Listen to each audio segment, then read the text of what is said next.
said she's awfully wore out.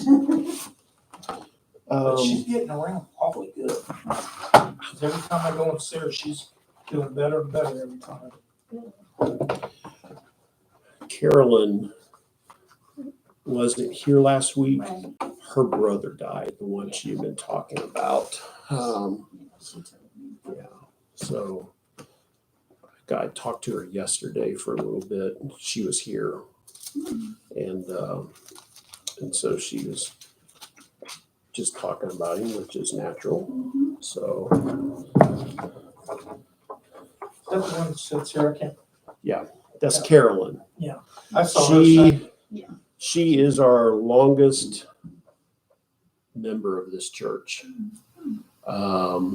There are old pictures of her teaching a Sunday school class of older kids, and it's the same size, and we use it for storage of all of our cleaning equipment. And I would say it is wide as from that wall to that corner and long. And it shows her teaching, and it's in the Well, congratulations. probably the late 40s. 207? And 200 and some years old. yeah, Not as old as the army. Good morning, Good everyone. morning. Hawaii, It's not as Hawaii. old as it Oh, was, yeah. but today is my Marine Corps birthday. That's great. It's been a long time since we've been to the Marine Corps ball. Yeah, how many years were you in service, Bill? 5. 5. Well, thank you for serving us, keeping us safe. Two. The 2 years required, right? Okay, I went in and signed up for 4, and my mom talked me into signing up for extended another year to make sure that I really wanted to get out of the Marine Corps. oh wow, So I extended 1 more year. And within a month after I extended, I says, I'm glad I only did a year. I want out now. my dad was in the Army, and yay! he tells about a time at the end of your enlistment that they call you in and try to talk you in to re-enlisting. Right.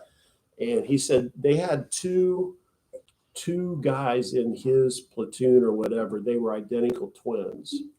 And he said they were from, in the 50s, they were from the hills of Tennessee. And he said, I want to tell you, I'm talking the hills. And he said, you ever watched the show years ago, the Beverly Hillbillies? He says that's how their family delivered these 2 boys to the base. They were hanging, everyone was on this little truck. So he said, but they were great guys. And so at the end of their enlistment, they called in one twin and, kind of gave their spiel and say, hey, what do you think? You want to re-enlist? And he said, well, sir, I don't know if you've heard, but Hank Williams died recently. And Hank Williams died young. And he said he was just an incredible performer, country singer. He said, so, sir, I just wanted to let you know I'm going to pick up where Hank left off. He says, so I'm not going to. So, of course, the sergeant or whoever he's talking to knew he's just pulling him on. He said, just get out of here. And so then the twin brother comes in, gives him the same spiel. And the twin brother says, he said, sir, I don't know if you've heard, but Hank Williams died recently. And so he's beginning to see a thread here. Right? He said, and my brother is going to pick up where he left off, and I'm going to be the disc jockey that makes him famous. So they had an answer for everything. That's awesome. Okay, we're going to be continuing in 1 Corinthians chapter 9 today, and really what we're going to be talking about is an extension of what we even talked about last week, but Paul is going at it in a different direction. And and what is it? What's the reason, or what is it that Paul is talking to the Corinthians about in chapter 8 that he wants them to reconsider what they're doing? What is the issue? Do you remember what the issue is that he's asking them to consider doing something different? It has to do with about eating. The food to idols. Yeah, it's a whole thing about food to idols. And apparently within the Corinthian church, they were saying, well, it's okay, it's my right, because they saw it as not a big deal. It was just food for them. But he gives the argument, but you need to consider the weaker brother. Maybe they've come out of that their whole life, and that's all they've ever known.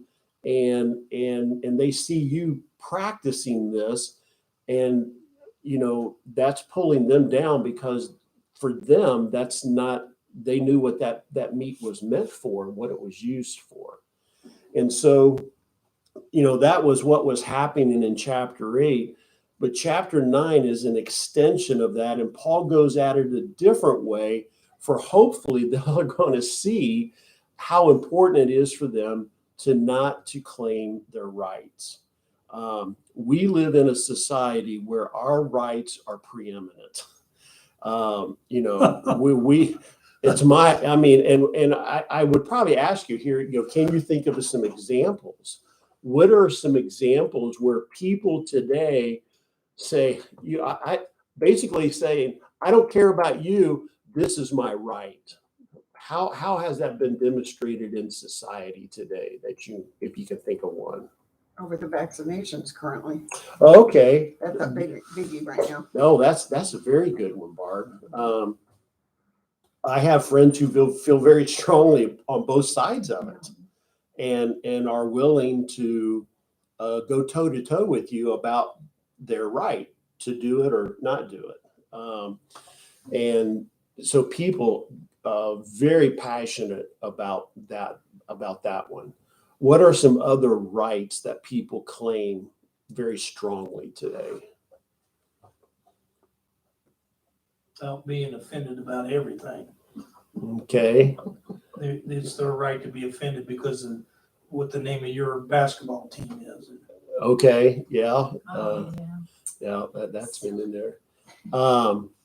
Okay. Here's more personal.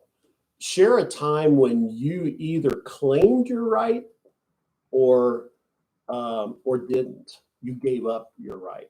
Was there ever a time that you could, and I know I'm asking this off the top of your head, and I'm asking that of those who are watching online, was there ever a time where you can remember that you claimed your right or gave it up? Ken? When I took the oath of office for the Army, Okay. I gave up my rights. Okay. My mom, she and I were talking about this the other day, about once you enter service, your life is no longer yours. If they wanted you to have a wife, they would have issued you one. Yeah. Well, my mom was I was just talking to her on the phone a few days ago, and I don't know how we got on the subject, but she was talking about this gentleman who was also in my dad's same unit or whatever, and this is like mid-50s. And he had just gotten married a few weeks before, and he had just brought his wife from another state to join him in Virginia, because that's where my dad was stationed at, Fort Belvoir, or actually Vitt Hill. And he had brought his wife there. The day that she arrived, or the day after she arrived, he had worked to get the house all ready, or the apartment that he was renting for her, and got a new ice box, refrigerator, small. I mean, he was just trying to make it, all right for her. He was out in the community, and an Army car came, found him walking or doing something in the community, told him to get in, and he was shipped out of the country that same day, that next day. Oh my. And I'm sure he had a little time to tell his wife, but she didn't know anybody. there. She didn't know, I mean, no one. And so her family flew her back. And the reason my mom and dad remembered is they got their new refrigerator at a really good price. So, I think one of the times I've chosen to give up my right. Actually, probably the times I've done it more consistently is for my kids. as a parent. Yeah, and it's one of those things actually that Molly had like pointed out to me, because we would get ice cream specifically. Like if there's ice cream in our freezer, there's a good chance I'm gonna eat all of it. And so she would, she's like, "You were taking food out of our kids' mouths." Oh, come on. And the more I thought about it, I was like, okay, I can kind of see. So when we do get, so if we do get an ice cream that's specifically for them as like a special Sure. treat or something like that, I bought that. Yeah, I bought this food, I but went and got it. It's my right to yeah, eat it. yeah, But I will, I'll deny myself that right. So yeah, that they can have it later. yeah. A friend of mine, when he had three sons, and as they were growing up, when they would go out to eat, he would just order maybe fries or a small hamburger, because he knew that whatever his children ordered, they weren't going to finish it.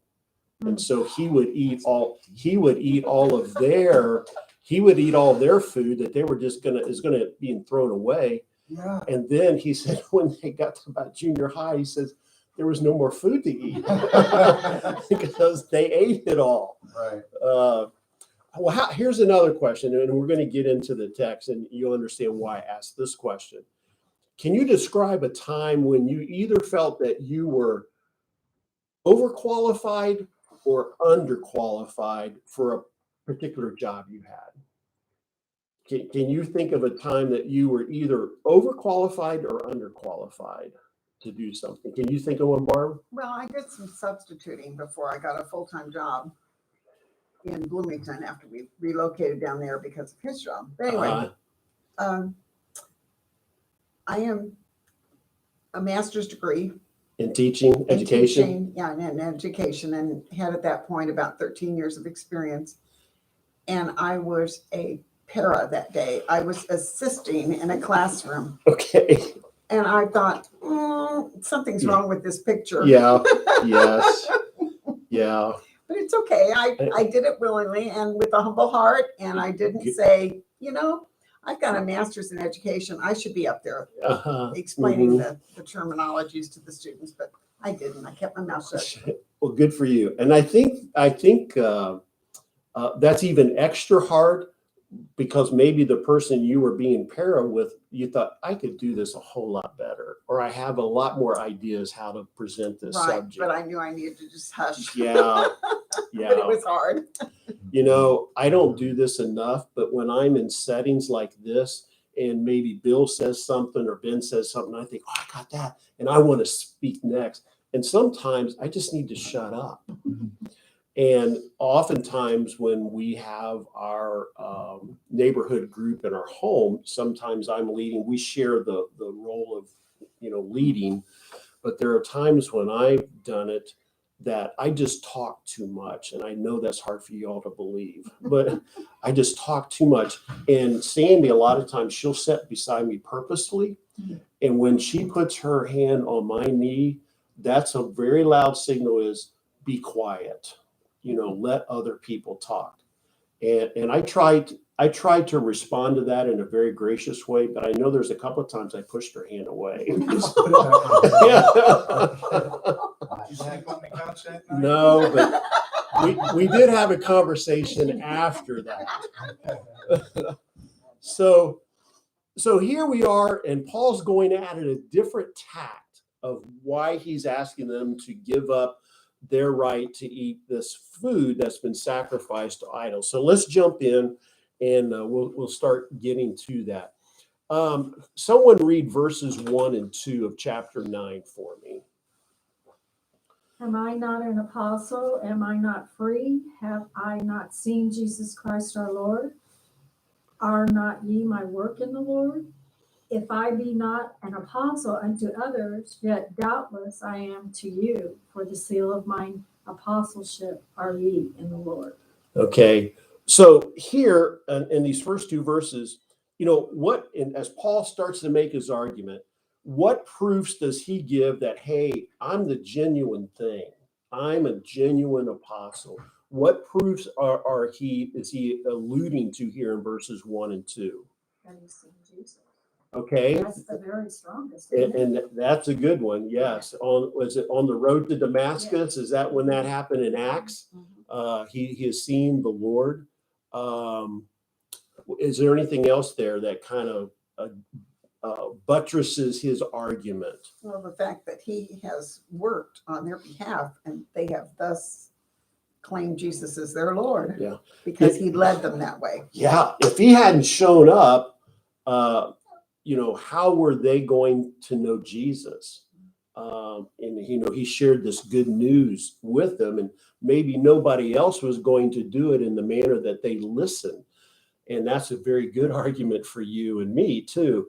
Some people won't even know about Jesus unless we choose to open our mouths and look for opportunities. And you've heard the old example that, like, Ben will be able to reach people that I could never have a hearing with, or Carolyn, she would be able to reach people that, again, that maybe not you, and sing for all of us. And so Paul said, I came here and yes, that was his mission. He was a missionary. He was a missionary, and he purposely, he responds to God's call in his life, and he does that, but he had to follow through and to do that. Is anything else there that sticks out?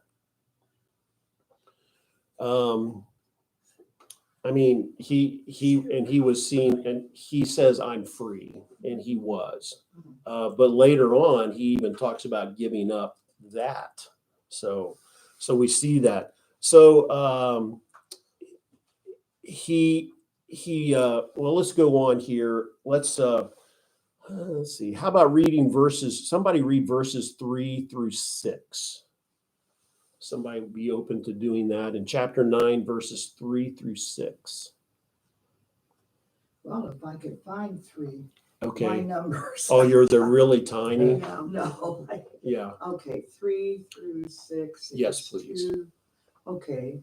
My defense to those who examine me is this: don't we have the right to eat and drink?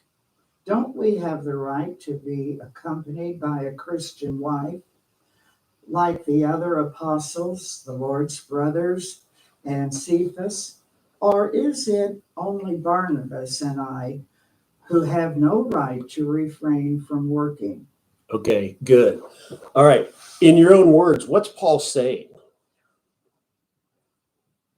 He's pointing out that he has a part-time job Okay. and a full-time ministry. Yes.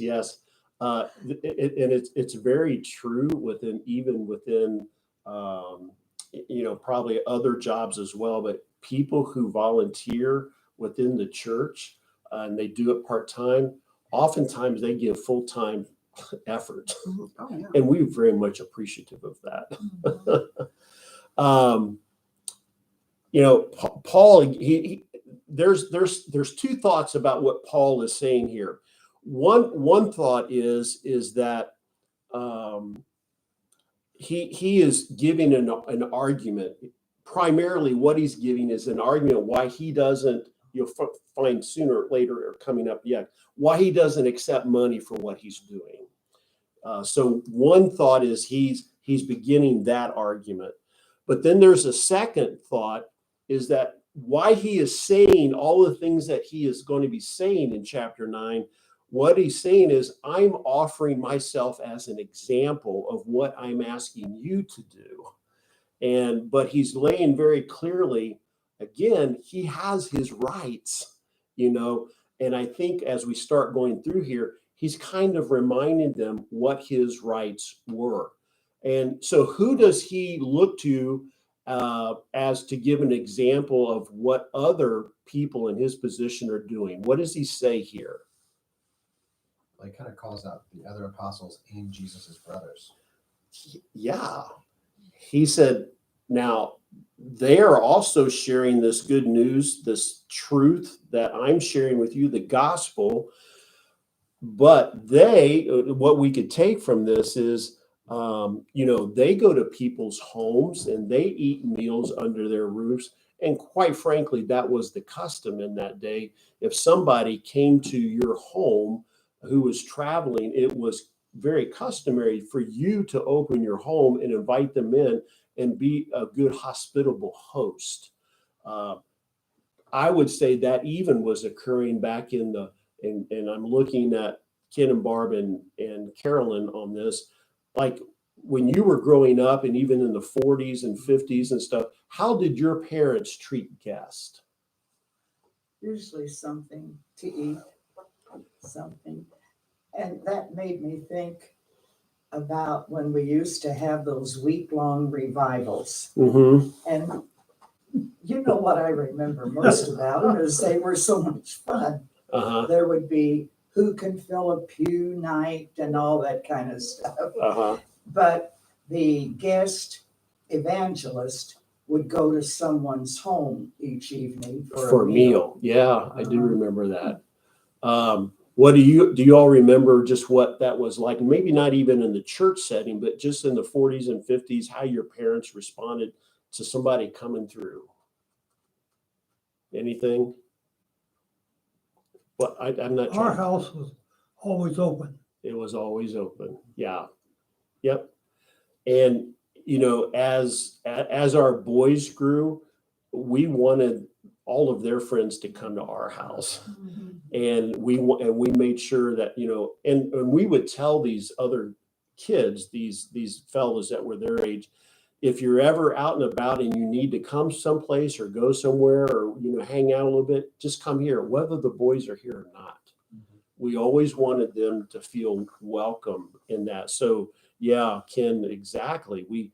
And so Paul, when he and his companions, other apostles, the Lord's brothers, when they're traveling, they just knew that they were going to be extended that hospitality.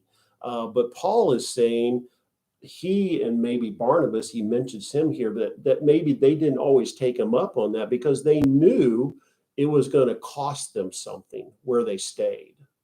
My son Andrew, years ago, went on a missions trip from church, and where they went this particular time was in South America somewhere. I don't even remember the country. And the people that they were staying with, these 10, 15 kids and the sponsors, they put a meal on for them. And Andrew figured out that the meal that they were feeding them was going to cost those people in the sense that they were giving them their very best, but they weren't going to have that meat for the next 2 weeks or whatever because they were giving it up for them. And Andrew kind of got upset with some of his fellow, kids on the trip. And they were saying out loud, oh, this is gross, or this is not, just really denigrating the gift that these people give him. And Andrew, unfortunately, he doesn't have a tongue that's held back very often. And so he just kind of said, you better, shut up. This isn't not, what you're doing. You don't realize they are giving us their food. But Paul said we had that same right to go to people's home and get meals and those things. What else? What other right did they have that he mentions here? Oh, life. Apparently, Uh-huh. wives were also accompanying those who were married, were accompanying them on their journeys. And he even mentions Peter by name doing this as well. And then it's almost a sarcastic response. What's in mind at the very end of 6, it says, so is it only Barnabas and I who have to support ourselves? just it's a little dig there, I think. Do you think he was thinking of them as freeloaders? I don't think he was. I just think he was using them as an example, but that's my opinion. That's not a thus saith the Lord, but I don't think he was saying, these guys are just ne'er-do-wells or something by, what advantage they're taking of the situation. So he points in this example that he's given, again, is hearkening back to this whole thing about idol, eating meat that's been given to idols. It's all going back to that, but he's going at it with a different tact and making these arguments. So he uses, first of all, the other apostles and the Lord's brothers as an example of what happens and whatever. Now he makes another argument. If someone would be willing, somebody read 7 through 10. Someone read that.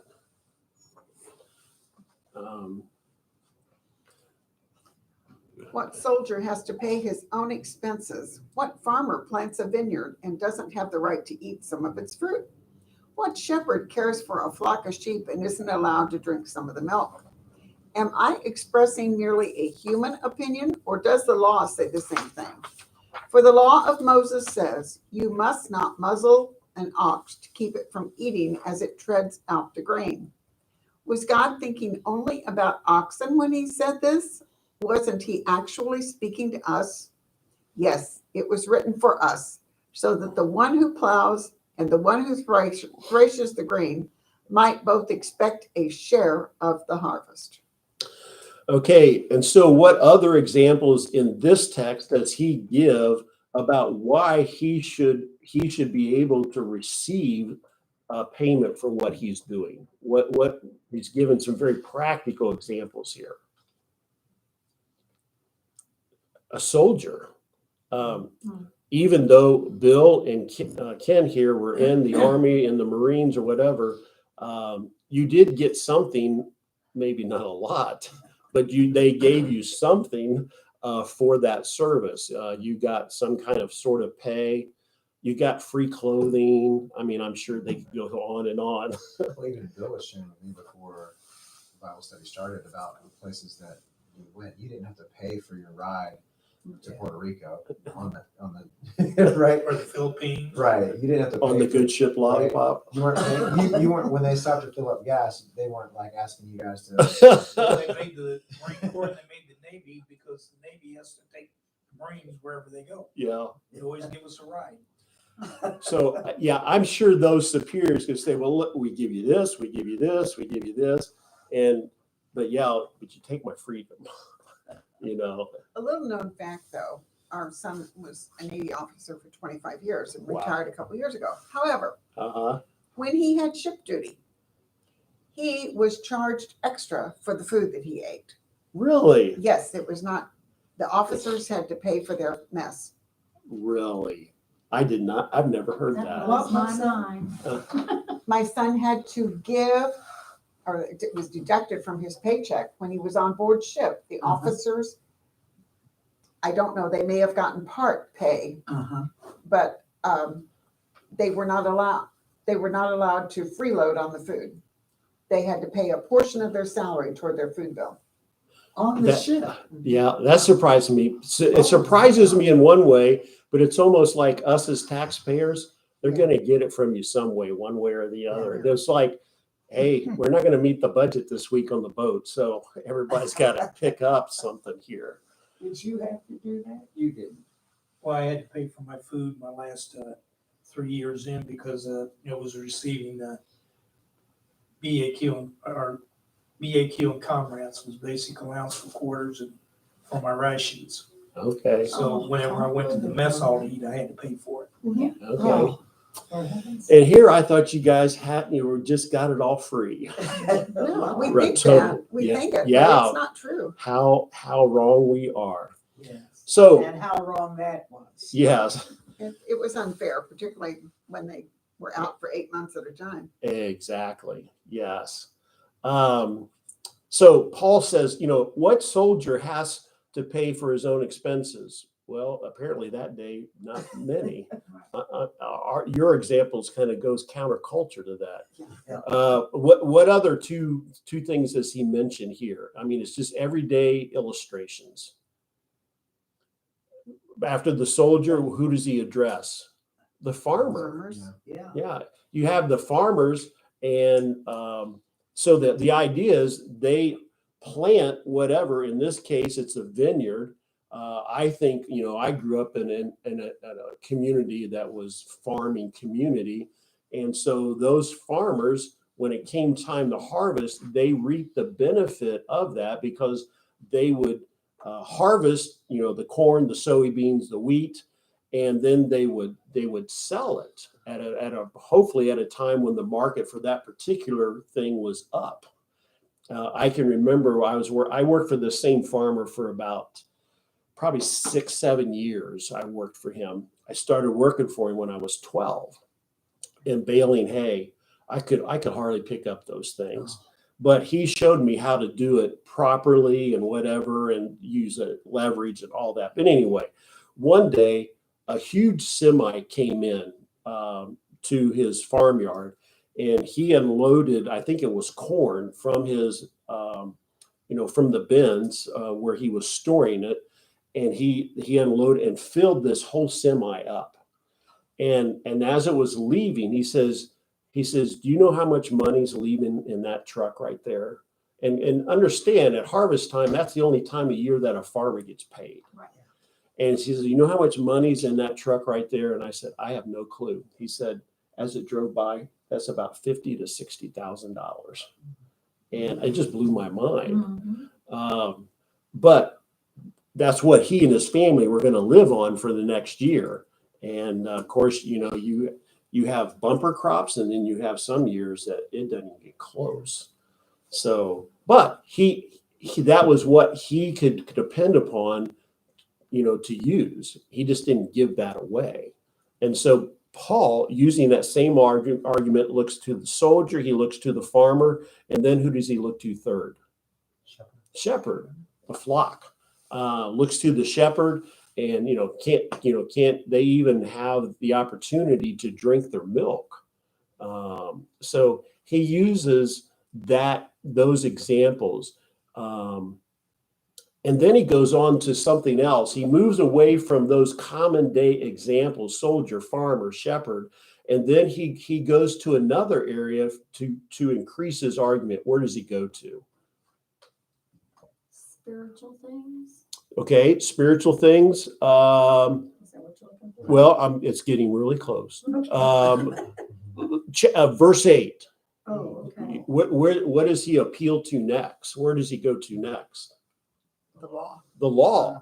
He's going back to the Old Testament. How did they practice things there?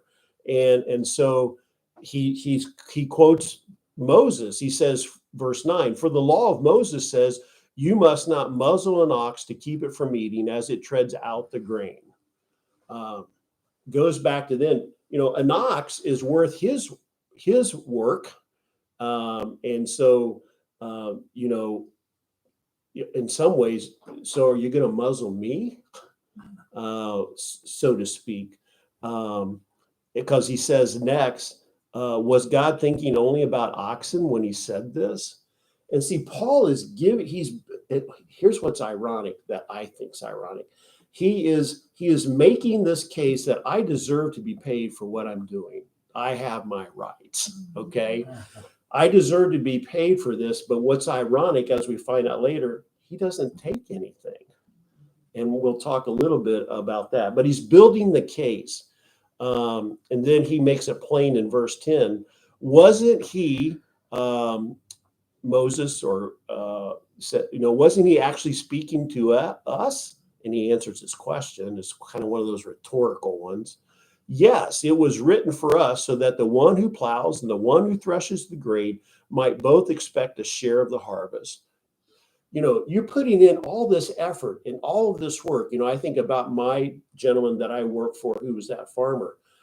I mean, the early mornings, and when it's harvest time, you'll see them out there well into like 3, 4 in the morning, because if it's going to rain the next day, they got to get that harvest out.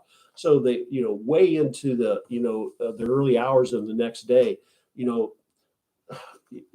storm comes along and flattens their cornfield. And they think, well, maybe I'll have enough time to replant it, and but that's more money. It's just interesting how he builds on this argument. So, and then verse 11, since we have planted spiritual seed among you, aren't we entitled to a harvest of physical food and drink? Paul is liking what they do to a soldier, a farmer, a shepherd, an ox treading out the grain. He is likening ministry to that the toil and the difficulty and, the pain, the stuff, those, and I'm not trying to point us out, like pat us on the back, but, most oftentimes people don't always see what happens behind the scene in ministry. And I'm not complaining about that. But, I have my friends, who are very good friends of mine, and they'll say to me, like on a Sunday, so, what are you going to do for your one day of work? Oh. They'll say stuff like that. Or, you only work this one day. What do you do the rest of the time? Sleep? And they're my friends. But there are some people who say that, who believe it. And my retort to my buddies is always, don't blame me for your poor career choice. That's not my fault. Good for you. But there is pain, there is heartache, there are tears, just for those things that happen.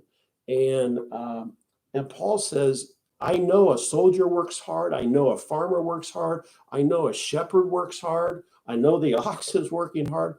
But I want you to know what we are doing, it's also hard. And so he says, since we have planted this spiritual seed among you, aren't we entitled to a harvest of physical food and drink? Again, I think it's a rhetorical question for what he's saying there. So, Barb. Okay, where, don't have to give me chapter verse. Okay, yeah, don't get that out of me. Okay, well, me either. I can't even find the reference.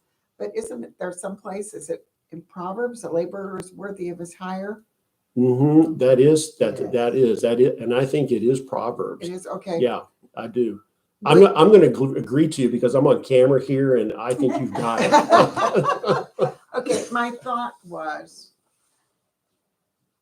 Proverbs was written, I assume, chronologically before 1 Corinthians. Certainly, yes. Okay, that's Yes. as close as I can get as far as time frame. Yeah. Therefore, why didn't Paul say, you have heard it And you've heard it said. had it said? Yeah, I mean, that would have been effective as well, I would think. Mhm. I mean, I think that would have been a good one too. Why do you think he didn't say that? I'm just throwing it out there. I have an opinion, but Well- okay, Ken, answer your wife. There is, no, never mind. He's talking to Gentiles. Oh, Oh, okay, the audience. Got it, okay. Got it. His audience is for the most part Gentiles, and they don't know a lot of the Jewish law. Okay. Your answer is a whole lot better than what mine was going to be. Well, and It's been- I don't think he's even talking just about wage either, though, because he's talking about a soldier doesn't have to pay his expenses. He's not talking about what the soldier is paid. He's talking about like the uniform that you're issued. Like he's talking about like the transportation to go. Like he's talking about the tools that they would use. And when he's talking about the farmer, he doesn't say the money he's receiving for the corn that goes out on the truck. Yeah. He's talking about eating. He's talking about like if he keeps a basket of corn for his family to eat, that he's allowed to do that. He's eating the fruit of what he labors. Mhm. And that's what's then consistent with, or even the shepherd, right? He's not talking about the shepherd sells the goats or but he keeps some of he's allowed to drink some of the milk there while he's taking care of the goats as well, right? Or sheep. And then the oxen, right? It's all while you're working, while you're doing your thing, you're receiving the benefits of that labor while you're in it and doing it. Yeah. Even better answer. Ben will be teaching next week.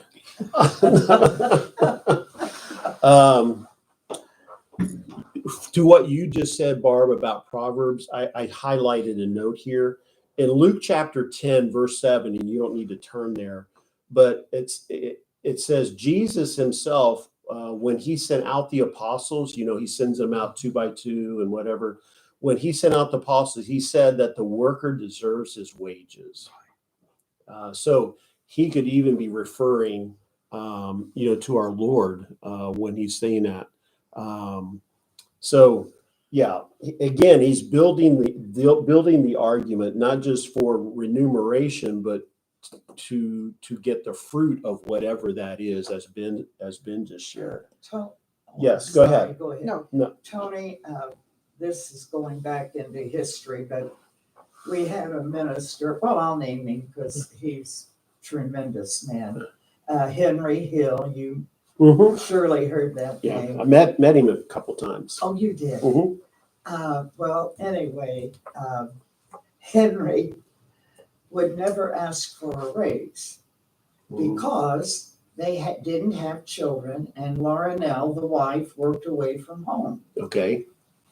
And even when I was only 17, 18, 19, I thought, well, that's not right. Oh, wow. Yeah, it's like he's worthy of a raise. And of course, the board Mhm. went along with it. You don't Sure. want a raise? Yeah, we're not We gonna. don't have to give you a raise. Okay, don't push on us. We won't do it.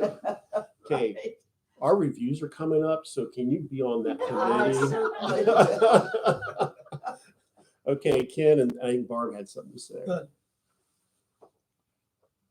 in some of the churches today, it's looking for a minister. Send me a poor, humble minister. Lord, you keep him humble and we'll keep him poor. Yes, I've heard that one too. Yeah, exactly. So we have some very good examples here. Where do we get to? Let's see. Well, I'll pick up reading verse 12. If you support others who preach to you, shouldn't we have an even greater right to be supported? And I'm guessing he's referring to his apostleship maybe there. I'm not sure, but that's my guess.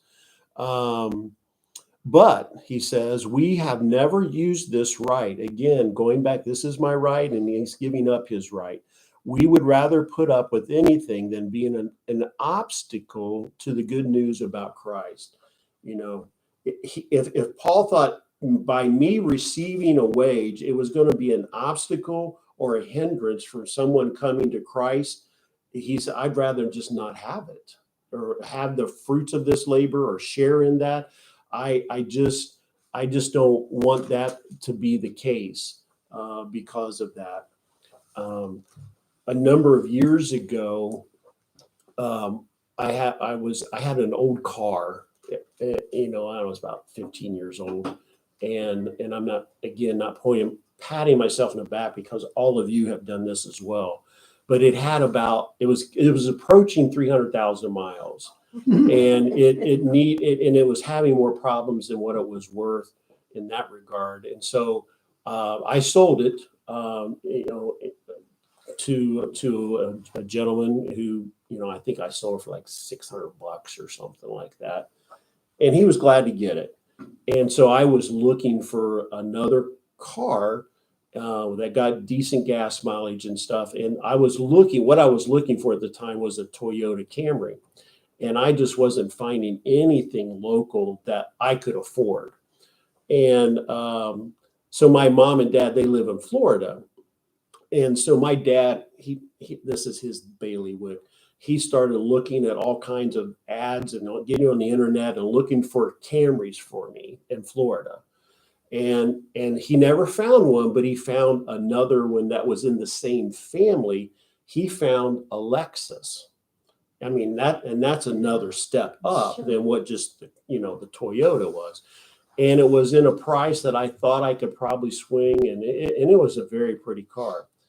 I tell you, the first few months I had that, I wish I hadn't bought it, because when I would see, again, buddies of mine or whatever, they see a Lexus, what are we paying you? Stuff like that. And of course, I wanted to defend my choice, and I want to say, I only paid this much for it, and it had this amount. It already has 160,000 miles on it.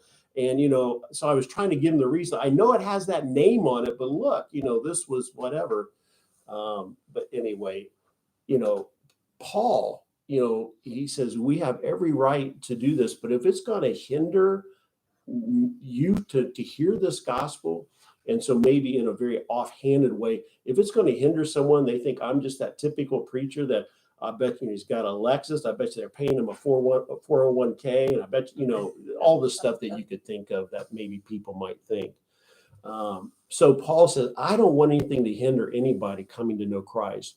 But he continues the argument. Verse 13, don't you realize that those who work in the temple get their meals from the offerings brought to the temple? What's he referring to there?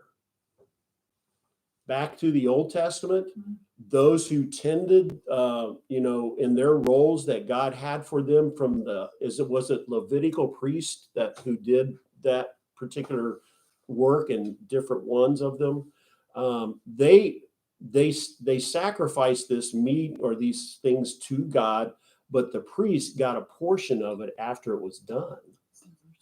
10%. 10%. Okay, so they got something. Where's that 10% rule? But he said, don't you realize that those, and he says, who work, it's interesting, he says, who work in the temple get their meals from the offerings brought to the temple. But then there's another one, and those who serve at the altar get a share of the sacrificial offerings. And then verse 14, in the same way, the Lord ordered that those who preach the good news should be supported by those who benefit from it. Again, still laying out the case. They deserve to be paid for And you them. wonder why he even had to make the case. Okay, why is he doing this? I mean, that's a good question. Why is he doing this when he doesn't even accept it? Why is he doing this? Well, whoever follows him at some time, Okay. he wants to lay the groundwork that not everybody's going to work for nothing like I do. Okay. Yeah. So, Ben? Yeah, and I think he's painting them a picture of a very tangible and a very tangible example of someone giving up something that they have the full right to receive yeah. to benefit somebody else. Yeah. Right? Hey, go ahead, Barb. How does this differ, though, Okay.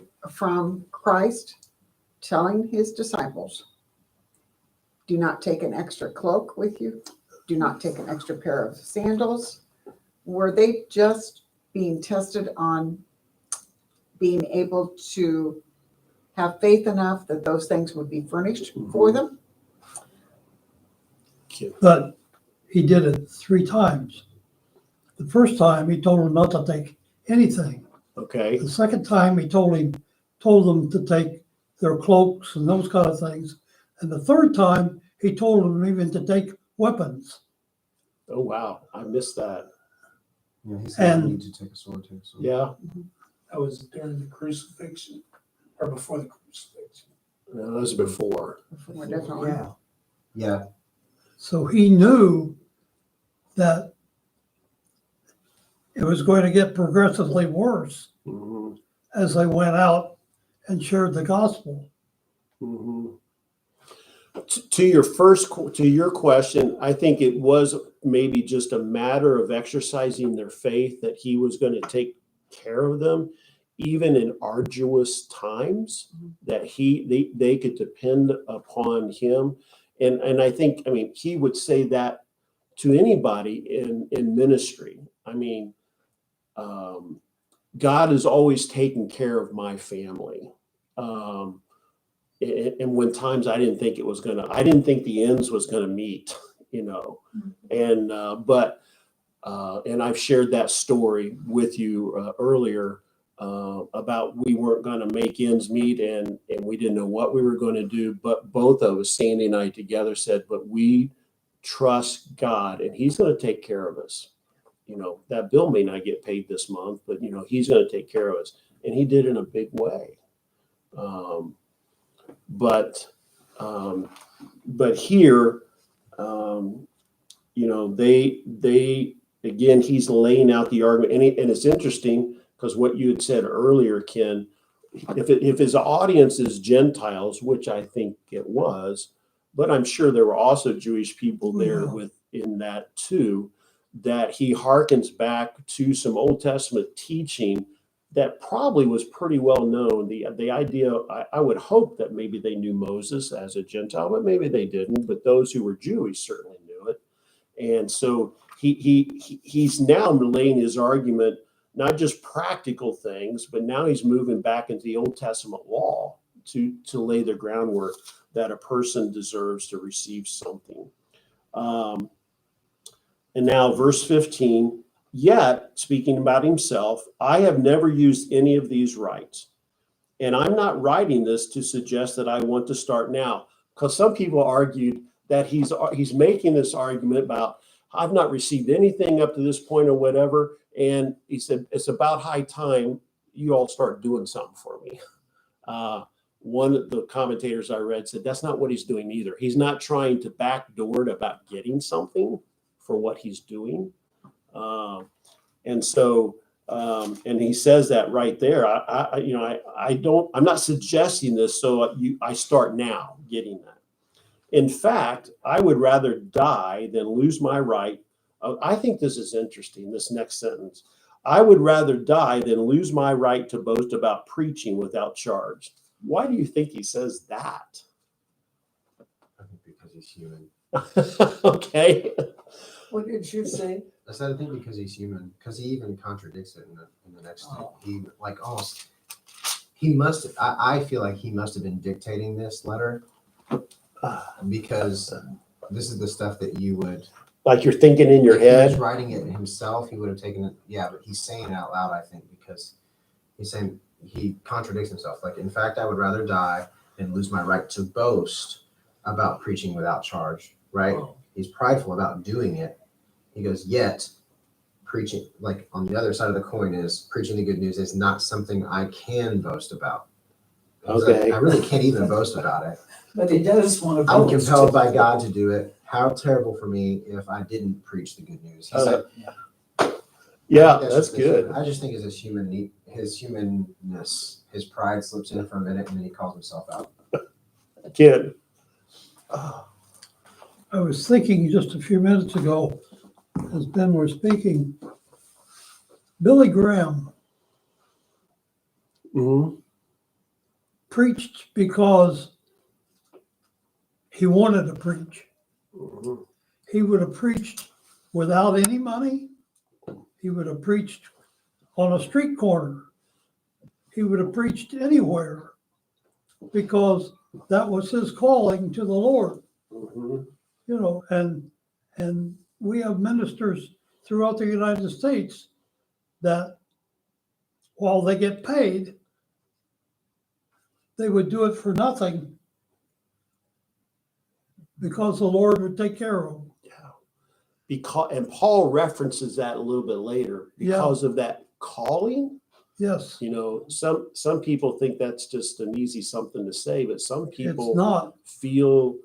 I felt when I was a senior in high school, and I had felt God was calling me into ministry. I mean, that was always on my mind, and But I also had a thought that I wanted to also be a police officer.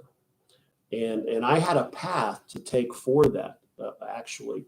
I had a cousin who was also a police officer, and tentatively it was worked out that I was going to live with him and start out as a dispatcher until I was qualified to be able to go through the police academy.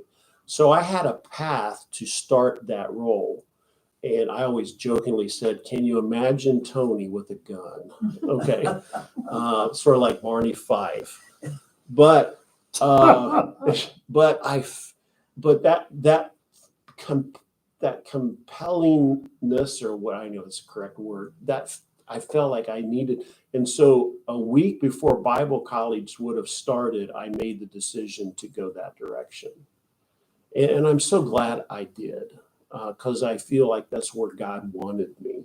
Tony, in my side notes, it says your calling is a command, not a good suggestion. Oh, yeah. Yeah. And it's like what Ken was saying, I can't help but not to preach. These gentlemen, he says, we get remunerated for it. Someone like Billy Graham, what a humble man. Billy Graham, what a humble man. And I like what Ben says about him here. My wife, Sandy, she processes best when she talks out loud.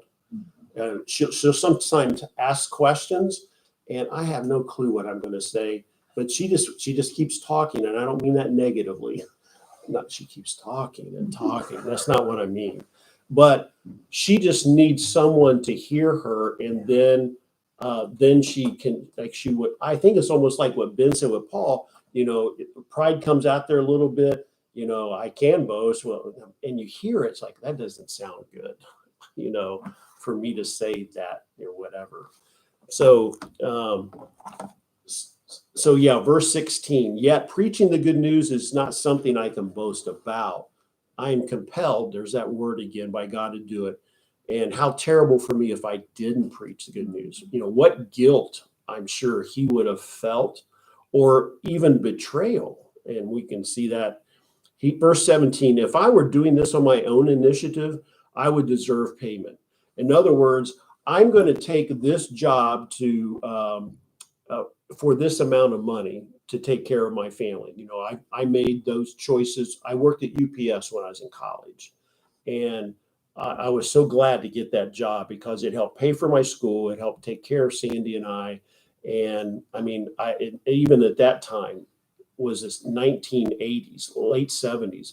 I was making $13.68 an hour when I left in 1983. And back in those days, that was very good money. I made more money than Sandy, and I'm boasting here. I made more than Sandy, who worked full time, and I only worked part time. So, but I took that job knowing it could take care of those needs and wants I had in my life. So Paul says, if I were doing this on my own initiative, I would deserve payment. If I'm making the choice to do it for this reason, I would deserve payment. But, and this is what I think is interesting, but I have no choice. I have no choice, for God is giving me this sacred trust. I think about when he's on the road to Damascus and the Lord calls him, he's compelled to do that. That's why I think he says here, I don't have a choice in this. I was called by God or by Jesus himself, and I just can't say, maybe I will or maybe I won't. He responded to that. And I think that's why he says what he says here. Barb. Don't you suppose that was such a compelling experience for him with that total turnaround in his life that he replayed that in his mind on a daily basis? Yeah, I mean, that would never leave you, I don't think.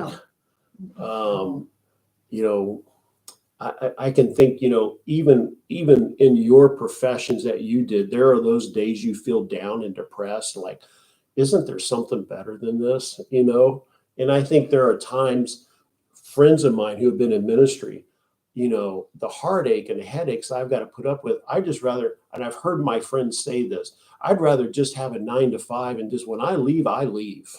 I don't have to think about that, my job, so to speak. Yeah, but I agree with you, Barb. I just think something as dramatic and life-changing and, monumentous happening like that, you don't forget that. And so I'm sure certainly Paul, and we read earlier in First Corinthians he talks about all the troubles that he did. I was lashed, 4 times, 39 lashes. I was shipwrecked. I was, he says all those things. I'm certain during those days, he wanted, isn't there something better? But no, Making tents. yeah, and that's obviously what he's doing here as well, because he still needs to make some kind of an income to pay for the things he needs. Verse 18, well, what is my pay? It's the opportunity, again, what Ken said, whether they got paid or not, these people would still preach the word. It is the opportunity to preach the good news without charging anyone. And that's why I never demand my rights when I preach the good news. And when he is saying that, he's hoping they're going to pick it up. And so you shouldn't demand your right to eat meat if it's going to help a weaker brother. I mean, that's why he's making this whole argument, is he's wanting them to connect A to B. And he's hoping this line of argument will help them do that. But he doesn't stop there. He starts in verse 19, and I think we're going to stop there because it's almost 11 here. So we'll pick up at 19, chapter 10, verse 19, and continue on. Thank you all for being here, and I really appreciate you sharing your thoughts and your great questions, and that always allows our time to go much smoother than me just rattling on. Thank you for those of you who joined us online today. We appreciate you being here with us as well. Okay, so any big plans today for anybody?